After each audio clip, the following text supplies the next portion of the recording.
I didn't know it was so easy to extract avocado oil. If you have ripe avocados at home that have started to spoil and develop black spots, don't throw them away. I'm going to show you a way to reuse avocados as much as possible. With today's tip, I'll use just 2 avocados.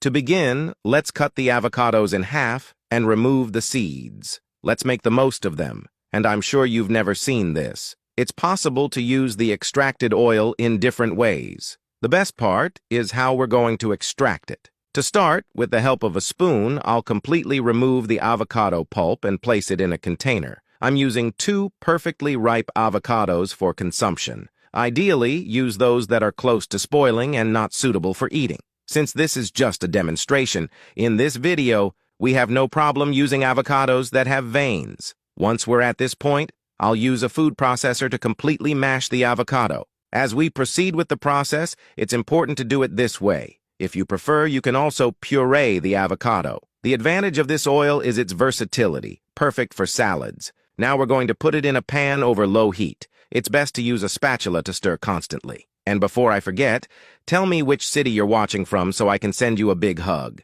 Today's hug goes to Yolanda Pereira from Tocantins. I'm glad you're enjoying our tips. Once it thickens, we'll notice that the oil separates completely. I'm sure you've never used avocado in this way or avocado oil before. Once we're at this point, we'll remove the pan from the heat and use a strainer to completely separate the liquid. This element is a powerful ally for use in diets, rich in various vitamins, and also prevents several diseases, including diabetes and high cholesterol. With a spoon, we'll press to make it easier to extract the oil. As the liquid passes through, we can see the amount of oil obtained with just 2 avocados, depending on the size of the fruit. Now we can use avocado oil as we wish. Thank you for watching this video so far. Rate this tip from 0 to 10 to let me know if you're enjoying our recipes. A big hug, and see you in the next video.